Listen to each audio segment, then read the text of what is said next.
Hello friends, let's enjoy study with Pawan channel में आपका स्वागत है। आज मैं लेकर आया हूँ वर्ल्ड हिस्ट्री का एक बहुत इंपॉर्टेंट टॉपिक, अमेरिकी क्रांति, द अमेरिकन रेवोल्यूशन। देखिए, ये आपके बीपीएससी टीआरई के लिए और स्टेट का जो एग्ज़ाम होता है उसके लिए काफ़ी ज़्यादा इंपॉर्टेंट होने वाला है आप लोगों के लिए। ठीक है, आइए स्टार्ट करते हैं अपने इस वीडियो को।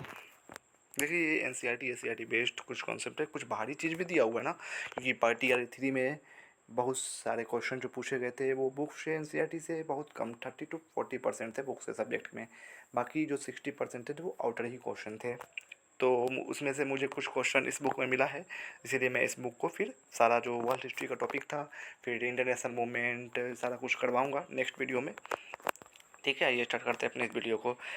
पहला पॉइंट है कि 16वीं सदी के प्रारंभ में यूरोप के देशों ने अमेरिका में अपने उपनिवेश स्थापित करने प्रारंभ कर दिए थे। ठीक है, उत्तरी अमेरिका में फ्रांस, हॉलैंड, स्पेन और इंग्लैंड ने अपने अपने उपनिवेश स्थापित किए थे। 18वीं सदी में अंग्रेजों ने फ्रांसीसियों को उत्तरी अमेरिका और कनाडा के पूर्वी तट से खदेड़ दिया। उन्होंने डच लोगों से न्यू नीदरलैंड नाम का प्रदेश पहले ही ले लिया था। उन्होंने उस प्रदेश का नाम परिवर्तन कर न्यूयॉर्क रख दिया। अमेरिका में अंग्रेजों के उपनिवेश। 18वीं सदी के मध्य में उत्तरी अमेरिका के अटलांटिक महासागर वाले तट के निकट अंग्रेजों के 13 उपनिवेश थे। कितने उपनिवेश थे अंग्रेजों के? 13 उपनिवेश थे। भूमिहीन किसान, धार्मिक स्वतंत्रता चाहने वाले व्यक्ति, व्यापारी और मुनाफाखोर व्यक्ति इन उपनिवेशों में जाकर बस गए थे। इन जनसंख्या में सबसे अधिक स्वतंत्र किसान थे। जहां ऊन, पटसन और चमड़े के उद्योगों का प्रारंभ हो गया था, वहां ऊन, पटसन और चमड़े के उद्योग का प्रारंभ हो गया था। उत्तरी उपनिवेशों के निवासियों का मुख्य व्यवसाय मछली पकड़ना और जहाज बनाना था। प्रत्येक उपनिवेश में एक विधानसभा थी, जिसके सदस्य विशेष योग्यता प्राप्त मतदाताओं द्वारा चुने जाते थे। ये सभाएं स्थानीय मामलों के बारे में कानून बनाती और कर लगाती थी, किंतु वे उस देश की सरकार के अधीन थी जिनके वे उपनिवेश थे। अमेरिकी स्वाधीनता से युद्ध के कारण। अमेरिका के उपनिवेशों की अप्रसन्नता का मुख्य कारण आर्थिक मामलों में ब्रिटेन की औपनिवेशिक नीति थी। इंग्लैंड की नीतियों ने अमेरिकी उपनिवेशों को अपनी स्वयं की अर्थव्यवस्था विकसित करने के लिए प्रोत्साहन नहीं दिया। इन उपनिवेशवासियों की कुछ वस्तुओं जैसे तंबाकू, कपास और चीनी का निर्यात केवल ब्रिटेन में ही किया जा सकता था। अन्य स्थानों से इन उपनिवेशों में जाने वाली वस्तुओं पर अत्यधिक तटकर लगाया जाता था। ठीक है, तटकर लगाया जाता था। उपनिवेशों को लोहा और सूती कपड़ा जैसे उद्योगों को आरंभ करने की मनाही थी। अंग्रेजों ने उपनिवेशवासियों को पश्चिम की ओर नए प्रदेशों में बढ़ने पर प्रतिबंध लगाकर प्रसन्न कर दिया था। कुलीन अंग्रेज अमेरिका में भूमि खरीदकर किसानों से लगान वसूल करते थे। सन 1765 में ब्रिटेन की संसद ने स्टाम्प पेपर एक्ट पारित किया। देखिए, यहाँ क्वेश्चन बनना है फिर, स्टाम्प पेपर एक्ट कब पारित हुआ है? 1765 में। ठीक है, ब्रिटिश संसद ने पारित किया स्टाम्प पेपर एक्ट, जिसके अंतर्गत उपनिवेशवासियों को सभी व्यापारिक सौदों पर कर देना पड़ता था। इस कानून से उपनिवेशवासियों में प्रबल विरोध की भावना जाग उठी और उपनिवेशवासियों ने ब्रिटेन से आने वाली सभी वस्तुओं का बहिष्कार करने का निश्चय किया। अमेरिका के क्रांतिकारियों को 17वीं सदी के इंग्लैंड के दार्शनिकों के विचारों से बहुत प्रेरणा मिली थी। लॉक, हैरिंगटन, मिल्टन आदि दार्शनिकों का मत था कि मनुष्य के कुछ मौलिक अधिकार है जिनकी अवहेलना करने का अधिकार किसी भी सरकार को नहीं है। लॉक, हैरिंगटन, मिल्टन आदि दार्शनिकों का मत था कि मनुष्य के कुछ मौलिक अधिकार है जिनकी अवहेलना करने का अधिकार किसी भी सरकार के पास नहीं है। फिर नेक्स्ट है मैसाचुसेट्स की सभा। ठीक है, तो मैसाचुसेट्स क्या था कि वो जो था ना, अमेरिका के 13 उपनिवेश थे, उन्हीं में से एक उपनिवेश था मैसाचुसेट्स की सभा। ठीक है, सब उपनिवेशों की एक समान समस्याओं पर विचार करने के लिए मैसाचुसेट्स उपनिवेशों के नेताओं ने अन्य उपनिवेशों से उनके प्रतिनिधियों को आमंत्रित किया। वे सब उस बात पर सहमत हुए और उन्होंने इस बात की घोषणा की कि ब्रिटेन की संसद को उन पर कर लगाने का कोई भी अधिकार नहीं है। उन्होंने यह नारा बुलंद किया, प्रतिनिधित्व के बिना कोई भी कर नहीं। ठीक है, उन्होंने ब्रिटेन की वस्तुओं का आयात प्रतिबंधित करने के लिए धमकी दी। संसद ने उपनिवेश में आने वाली उपभोक्ता वस्तुओं पर कर लगाया। इन वस्तुओं में कागज, शीशा, चाय और रोगन मुख्य थी। उपनिवेशों ने फिर आपत्ति की और कहा कि केवल हमारे राज्य की विधानसभाओं को ही हम पर कर लगाकर धन एकत्र करने का अधिकार है। फिर नेक्स्ट पेज पे चलते हैं। ब्रिटेन की सरकार ने इस योजना को समाप्त कर दिया, किंतु उसे कर लगाने का अधिकार है यह दिखाने के लिए चाय पर लगने वाला कर नहीं हटाया। फिर आइए बोस्टन टी पार्टी जो घटना हुई थी, क्या था वो। लॉर्ड नॉर्थ की सरकार ने उपनिवेशों की एकता को तोड़ने के लिए टाउनशेंड अधिनियम 1767 के तहत चाय को छोड़कर लगाए गए सभी करों को वापस ले लिया। लॉर्ड नॉर्थ की सरकार ने उपनिवेशों की एकता को तोड़ने के लिए टाउनशेंड अधिनियम 1767 के तहत चाय को छोड़कर लगाए गए सभी करों को वापस ले लिया।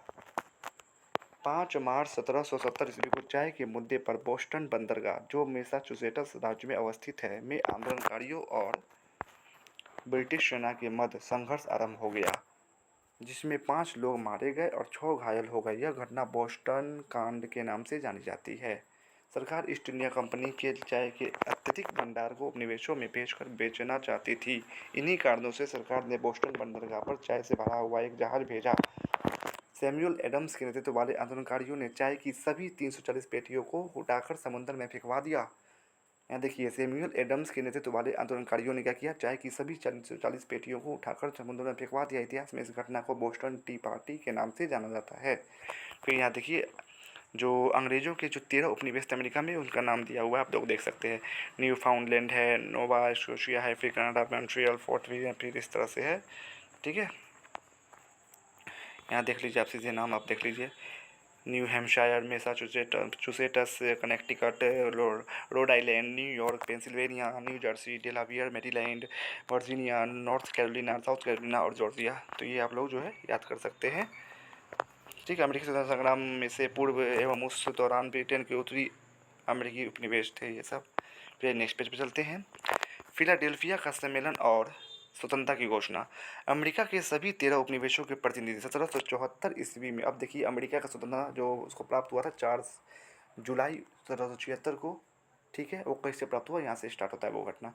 अमेरिका के सभी 13 उपनिवेशों के प्रतिनिधि 1774 में फिलाडेल्फिया में हुए प्रथम महाद्वीपीय सम्मेलन में शामिल हुए।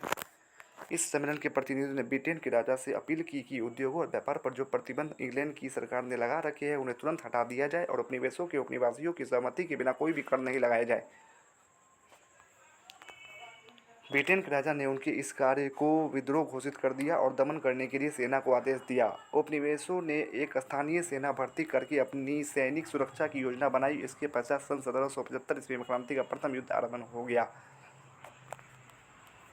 इस युद्ध में उपनिवेशों की नागरिक सैनिक टुकड़ी ने ब्रिटेन के 1000 सिपाहियों का सफलतापूर्वक मुकाबला किया। द्वितीय महाद्वीपीय सम्मेलन क्या हुआ है, 4 जुलाई 1776 को हुआ, जिसमें स्वतंत्रता की घोषणा को स्वीकार कर लिया गया। ठीक है, द्वितीय जो महाद्वीपीय सम्मेलन हुआ था 4 जुलाई 1776 को, इसमें क्या किया गया, अमेरिकी स्वतंत्रता को घोषणा कर दिया गया। स्वतंत्रता का युद्ध। जॉर्ज वाशिंगटन को अमेरिका की सेनाओं का सेनापति नियुक्त किया गया था। जॉर्ज वाशिंगटन को अमेरिका की सेनाओं का सेनापति नियुक्त किया गया था। प्रारंभिक लड़ाइयाँ बोस्टन के आसपास लड़ी गई। तब ब्रिटेन ने कुछ सेना कनाडा भेजी ताकि वह वहां से दक्षिण अमेरिका की ओर बढ़कर ब्रिटेन की दूसरी सेना से मिल सके और इस प्रकार अमेरिका को 2 भागों में विभाजित कर सके।